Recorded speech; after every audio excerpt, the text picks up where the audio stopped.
started for your side? Yeah, I was. Ooh, it's loud. I was very happy. There's a lot of things that we didn't do well enough though today, so we've got a lot of things to improve. Where I think if we had got ourselves into a pressure situation later on in the game, we would have put ourselves under a little bit of pressure.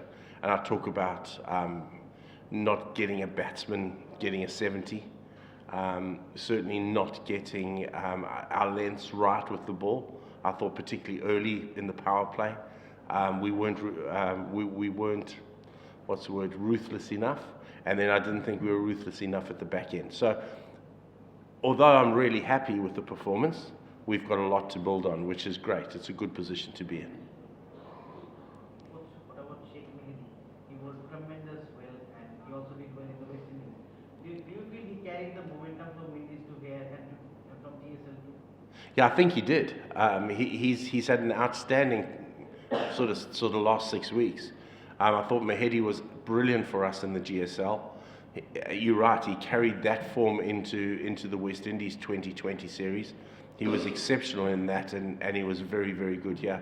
He's a very skillful bowler, Mehdi, with the white ball, particularly in the power play. He's a very good cricketer. So, I predict that he's only going to go from strength to strength. There's a big future for him.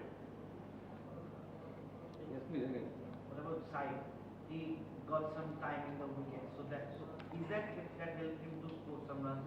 And yeah, as if Shomo is not playing, is it a good opportunity for Sai to play regular matches? Yeah, it is. Shomo, he was excellent for us in the GSL. He was superb, and he carried that form into the West Indies as well.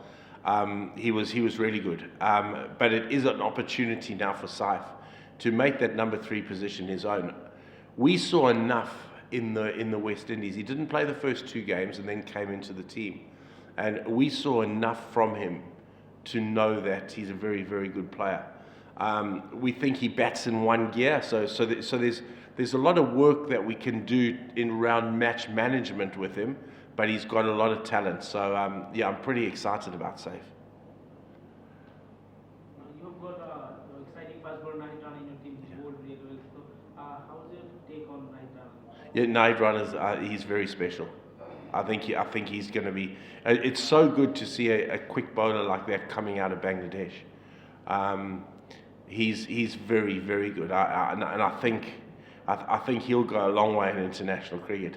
He's got pace. He hits good lengths. He's pretty consistent. There's not a big difference between his good and bad. It's pretty close together. He's very, very exciting. So it was good to watch him, particularly through the middle, because in the middle in 2020 cricket is where you want to take wickets. And you have to take wickets because that slows the opposition down. Otherwise, they beat you towards the back end. And he's just such a weapon there through the middle. So, very exciting. Iftikhar usually bats at number 5 or 6.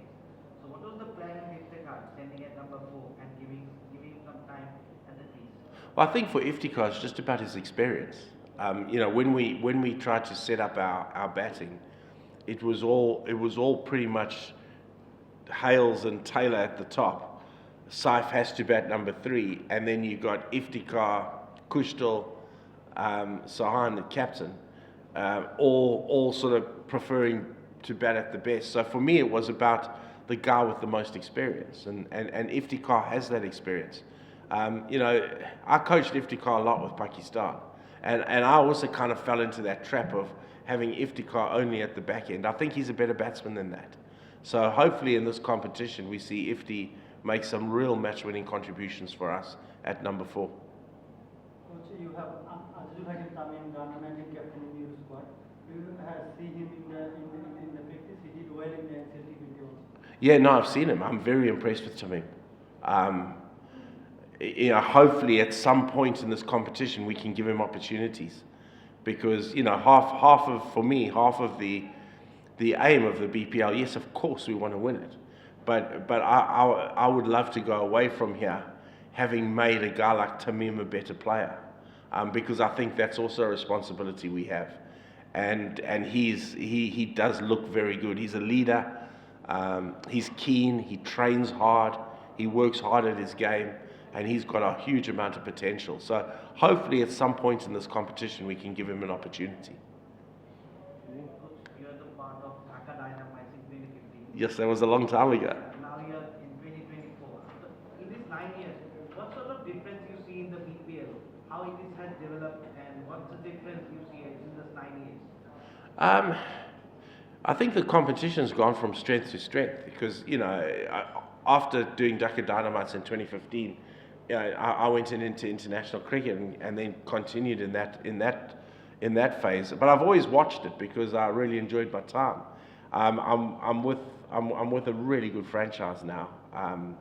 I'm really enjoying it. It's a very organised franchise, so I'm really happy and very, very much enjoying it. What I do see is the franchises, by all accounts, being potentially a lot more organised than they were all those years ago.